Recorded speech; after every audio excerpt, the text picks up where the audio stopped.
It was a silent geometric truth. By the time the sound of the enemy bomber reached you, the bomber itself was already gone. They needed to hit a target that wasn't there yet. A 1,000-pound shell, a plane traveling at 300 miles per hour, and a human being, praying, staring skyward. The odds were 0. 0. But the math, precise and perfect, promised a different reality. It demanded you fire not where the plane was, but where it would be. A phantom target. The men called it instinct. The engineers called it the problem of the moving future. The sound came first, a deep, persistent growl that vibrated through the very bedrock of the city, a soundtrack to terror. In the desperate autumn of 1940, over the darkened, weeping silhouette of London, the sky was not a vault of freedom, but a lethal, open wound. Below, the gun crews waited on the rooftops, clinging to the industrial certainty of their anti-aircraft weapons. They had the steel, the powder, the sheer, crushing weight of projectile. They had the courage. They had everything except the one thing that mattered: time. The expectation was a sacred industrial promise. The massive Bofors gun, a towering, magnificent beast of polished brass and cold steel, was the ultimate defense. Its powerful report was meant to be the final word, a thunderous negation of the aerial threat. The men, their faces grimmed with cordite and fear, fed the shells into the breach with a rhythmic, furious energy, believing that effort, that muscle, would translate directly into safety. Load, track, fire. A direct action, demanding a direct result. But the sky was a stage for dramatic irony. The gunners would sight the dark smudge far above, estimate the speed, correct for the wind, and send a ton of high-explosive rocketing toward the enemy. They would watch the shell climb, a silver streak of hope and fury. And then, the shattering truth. The shell would detonate, a perfect, harmless cotton puff of smoke, far behind the target. The bomber, indifferent and untouchable, would continue its serene, destructive path, dropping its payload before vanishing into the cloud cover. They were not fighting a bird in flight. They were trying to catch yesterday's ghost. The contrast was agonizing. On the ground, the chaos. Men screaming, ammunition belts clanking, the frantic, desperate choreography of survival. Up above, the enemy moved with a kind of clinical, lethal elegance. Every single shell, fired with such hope, such burning intention, was rendered utterly meaningless by a few milliseconds of delay. The time it took for the projectile to travel 3 miles. A delay the human mind simply could not process, a gap in the geometry that swallowed every desperate prayer whole. They were shooting at where they saw the plane, but the bomber, moving at 300 miles per hour, had already traveled hundreds of feet in the interim. This failure wasn't a lack of bravery. It was a failure of physics. It was the crushing realization that courage, resolve, and sheer volume of fire were subservient to the unfeeling laws of motion. The gun was useless because the human crew was attempting to solve a prosart 4-dimensional problem. Position, altitude, time, and speed, with a 3-dimensional brain. Every empty explosion above the roofs was a repetition of the same agonizing mathematical mistake. Arthur, the lead layer on his crew, felt the acid futility of it most keenly. His shoulders ached from turning the handwheels, tracking the enemy through the dizzying sight. He could see the plane. He could feel its speed. He knew intuitively where it should be. But when he was ordered to fire and the shell blossomed to nothingness, the emotional weight was profound. We're just making noise, he thought, noise and smoke for the comfort of the dying. The machine, designed to save them, was now mocking them, its brass sheen reflecting the flares of the distant, untouchable fires. What was needed was not a stronger shell or a faster gun. What was needed was a leap of faith into the future. A device that could solve, in real time, the differential calculus of lead, elevation, and drift. A cold, unfeeling brain that could compute the intersection of a trajectory and a target's position 3 seconds from now. The reality was brutal. The defenders were paralyzed, trapped in the unforgiving present, while their enemy operated freely in a future they could not predict. The secret to defense lay not in the barrel of the gun, but in the abstract, beautiful, and utterly cold precision of a mathematical function. And no one yet knew how to build the machine that could hold the future in its gears. Far removed from the screaming chaos of the blacked-out cities, in a quiet, dust-motes dancing laboratory, sat the man who wrestled with invisible forces. His name, often lost to the thunder of the guns he sought to silence, was only a footnote in the history of desperate conflicts, yet his mind held the key to survival. He was not a soldier, he was a priest in the cathedral of mathematics, and his war was fought against differential equations. He understood the geometric paradox. The problem wasn't the gun, it was the Taustilag. The simple human reaction time, the agonizing 3 or 4 seconds it took for a shell to climb to its target, was a lifetime of error. In that brief span, the bomber had traveled half a mile. The crew was firing at history, not at reality. To hit the plane, he realized they didn't need a telescope. They needed a crystal ball. The solution began not with steel, but with paper, a universe of Greek letters and flowing curves. He didn't see an enemy plane. He saw a vector. The bomber's motion was not erratic. It was a predictable function of time. The shell's path was a parabola, a fixed, elegant arc defined by gravity. The problem was an intersection, finding the single point in space-time where the descending arc of the projectile and the straight-line path of the target would perfectly coincide. It was a problem of finding the rate of change of range, how quickly the distance to the target was closing or widening.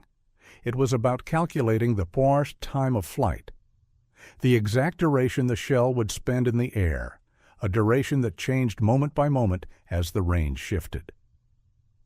And from these two volatile variables, you derived the lead angle, the precise degrees and minutes by which the gun barrel had to be offset from the current target to meet the future one. It was a terrifyingly complex, fluid calculation that changed with every breath. The serenity of the theory was a stark, brutal contrast to the immediacy of its purpose. Here, in the quiet, stood the blueprint for mass salvation, written in the language of pure reason. It was an intellectual act of stunning detachment, yet it was born from the desperate need to save lives, to stop the relentless descent of fire onto sleeping children. He needed a mechanism that could perform this impossible calculation instantly, repeatedly, and without human error. He needed to build a machine capable of thinking in 4 dimensions. And so the Predictor Sight was born. It was not digital, not yet the realm of electronics. It was a beautiful mechanical symphony, a fragile architecture of brass gears, spinning discs, and shining metal cams. It was an Aponda analog computer, built on the same principles that mapped the stars. As the gunner followed the target through the sight, the operator was feeding 3 streams of raw data, range, azimuth, and elevation, into the machine's belly. Inside, the gears began to mesh, translating human movement into mathematical truth. The spinning discs represented time, and the angles of the cams represented complex trigonometric functions. The machine didn't guess the future. It solved Kashi for it. It integrated, differentiated, and calculated its way through a maze of differential equations, its humming gears singing a silent logical song. It was geometry made physical, the abstraction of a formula given weight and motion. The result of this sublime mechanical ballet was delivered through a single luminous dial, the phi aim point. The machine commanded the gunner to shift the barrel not onto the plane he saw, but onto an empty, predicted space in the sky. The engineer looked at his creation, this delicate, perfect machine of polished components, and saw the irony. It was a thing of almost sacred, logical beauty, created to empower the most brutal, chaotic act of war. It was designed to predict the precise point of violent intersection. The expectation was that human instinct would win the war. The reality, his machine whispered, was that the war would be won by perfect, unfeeling arithmetic. Now the only question remained: could the chaos of the battlefield accept such cold, crystalline perfection? Could the men, steeped in adrenaline and fear, surrender their instincts to the flawless command of a brass and glass oracle? The journey from the quiet sanctity of the laboratory to the muddy, shell-scarred embankment was a brutal clash between two worlds. The Predictor Sight, the beautiful creation of brass and precision, arrived like an alien presence. It was lifted by men who regarded it with the suspicion one reserves for a dangerous, necessary God. They were veterans of chaos, accustomed to the raw, visceral language of explosions. This machine spoke only in the cold, unaccented tongue of geometry. The engineer, a man named Sterling, watched from a distance, his hands meticulously clean. His expectation was absolute. The machine was quiche perfect. He had spent years eliminating variables, proving the elegant certainty of the equations. The steel housing, the intricate clockwork, the precise tolerance of the bearings. It was logic made manifest. He saw not a weapon, but the physical embodiment of a solved problem. He waited for the war to bow to the beautiful inevitability of mathematics. But the gun crew, Arthur's crew, saw only a complex obstacle to their ingrained survival instincts. They were men of feel. They knew the sound of a closing target, the subtle drift of the shell on the wind, the heavy, familiar resistance of the turning wheel. They had earned their meager victories and survived their countless failures through sheer human effort. Now they were being asked to surrender that hard-won experience to a box of spinning gears. "You feed it the numbers," the instructor barked, pointing to the delicate, almost fragile dials. "It gives you the lead as D." Arthur squinted at the luminous target indicator. It pointed not to the bomber they could barely see, but to a vast, empty expanse of sky a quarter-mile ahead of it. His entire body recoiled. It was profoundly, fundamentally wrong. His gut, the one thing that had kept him alive through 2 years of this, screamed betrayal. This was the great, agonizing contrast, the human element versus the calculated command. They were being asked to fire a 1,000-pound projectile capable of vaporizing a bomber at nothing. To trust the serene clicking and whirring of the brass dials over the primal urgency of their own eyes. The primary tension of this deployment was not between the gun and the plane, but between the gunner and his own doubt. Sterling's design had integrated a system of mesmerizing complexity. Every turn of the range wheel was translated by internal cams into the pulse time-of-flight calculation. Every movement tracking the plane's azimuth was fed into a differentiator that calculated its pulse rate of change of range. The rhythmic movement of the mechanisms was almost liturgical, a silent analog prayer. The gears moved with a heavy, almost religious certainty, solving 5 simultaneous equations in less than a second. Yet, as the warning sirens wailed for the machine's first true test, that elegant precision felt like a curse. The enemy planes, dark silhouettes against the moon, approached. The anti-aircraft searchlights stabbed the sky, holding the targets in cold silver cones. "Track! Track the target!" The commander's voice was a strained wire.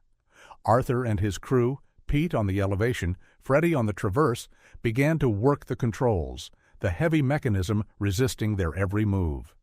They watched the glowing needle on the lead dial. It wavered, then settled, pointing stubbornly away from the bomber into the empty air.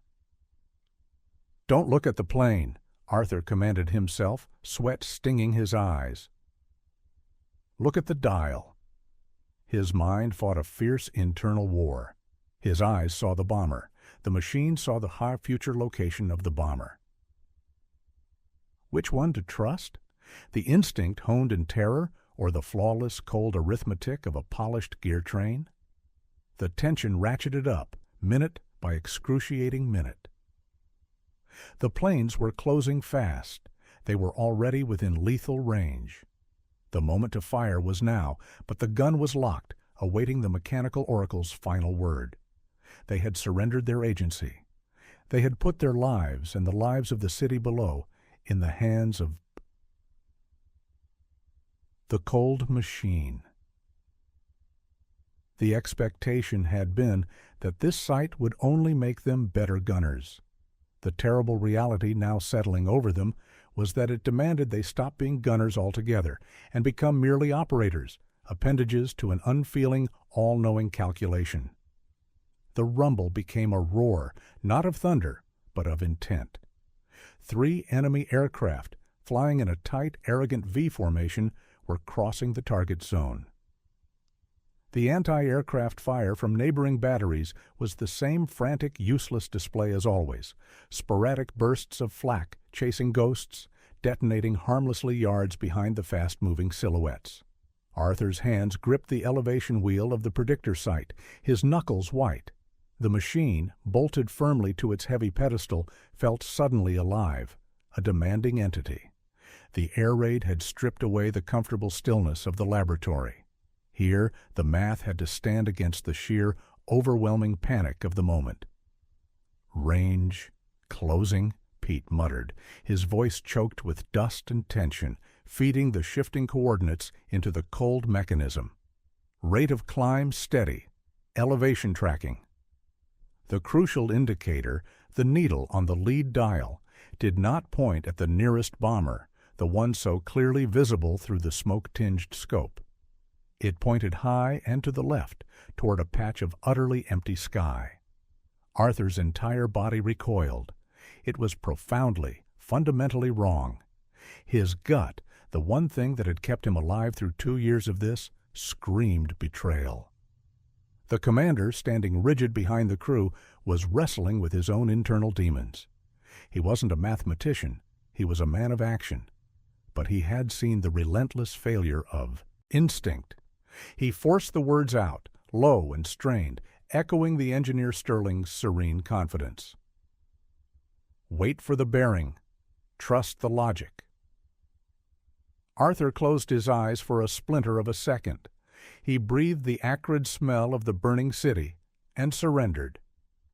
He adjusted the wheel, moving the heavy gun barrel away from the visible threat and into the invisible future. He was firing on faith. The Predictor Sight hummed, its brass components spinning in a precise, furious calculation. It had consumed all the necessary variables, the bomber's speed, the effect of gravity on the shell, the time of flight, and distilled all the universe's chaos into one final, undeniable command. The true bearing. "Fire!" the gun responded with a deafening, chest-shattering report. The round was away, screaming upward on its parabolic arc. The air thrummed with the shockwave. The 3 men froze, their bodies locked in the unnatural position dictated by the machine. Their shell climbed toward that empty patch of sky, a terrible, lonely decision hanging in the dark. For a breath, there was nothing. No immediate success, no correction, just the plane. Still arrogant, still untouchable. Flying directly toward the point in the sky that the machine had selected. Then, the boss, impossible. Just as the leading bomber reached that empty coordinate, the shell detonated. Not a puff, but a vicious, perfectly timed blossom of fiery flak. It was a beautiful, devastating rose that opened directly on the bomber's engine cowling.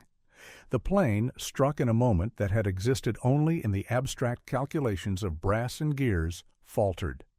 A plume of black smoke streamed out, a catastrophic wound. The bomber broke formation, spiraling down into the darkness. A collective gasp escaped the crew. It wasn't relief yet. It was pure, stunned shock. They hadn't hit the target they saw.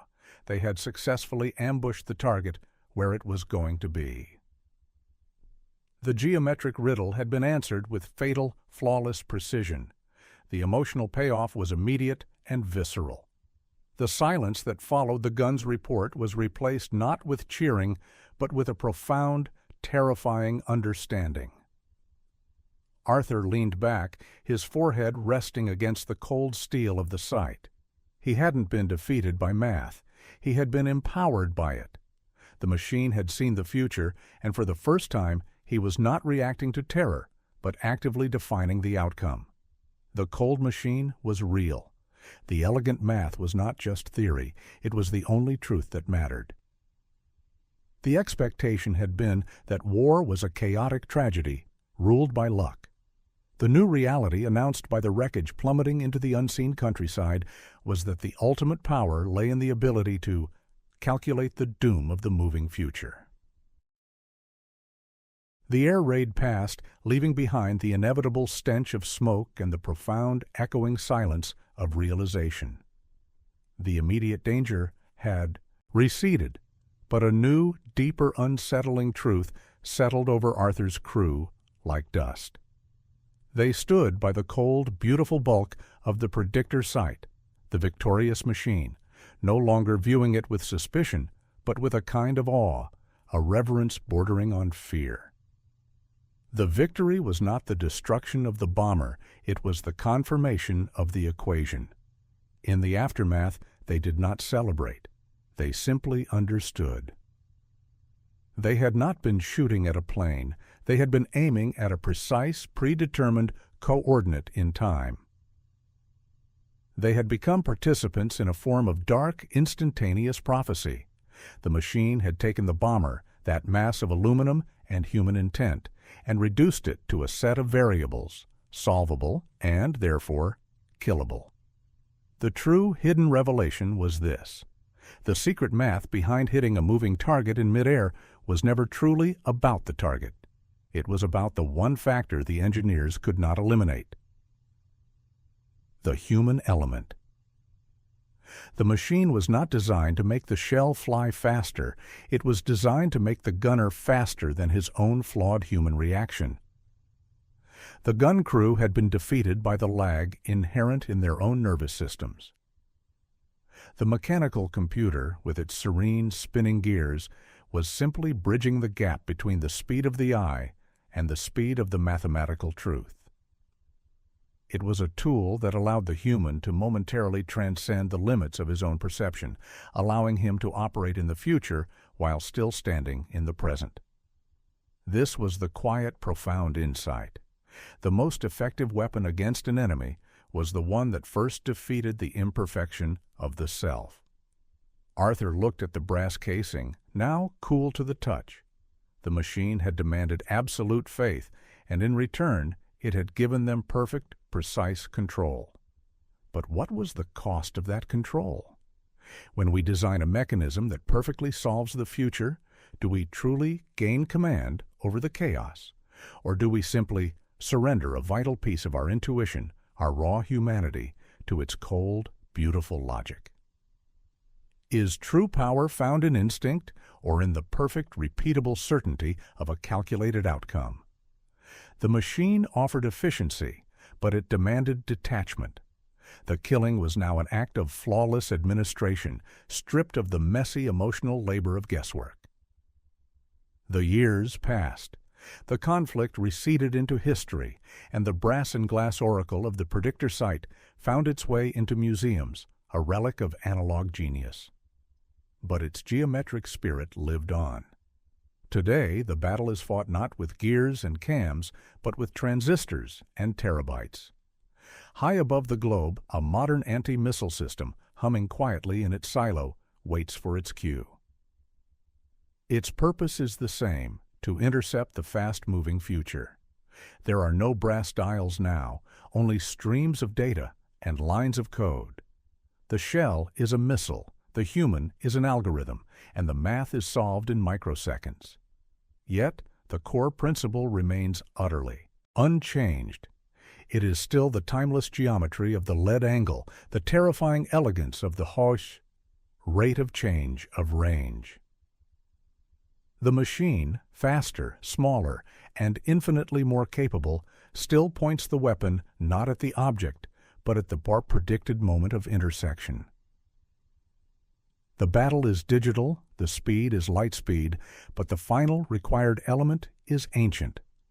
It is the moment the launch officer, staring at the green text on the screen, must press the button. It is the human element of faith in us, a profound existential trust in the equation, in the calculation, that the logic conceived in a quiet lab decades ago still holds true. The secret math has evolved, but the necessary surrender to its cold, perfect logic endures. And that, more than any explosion, is the final terrifying truth of precision.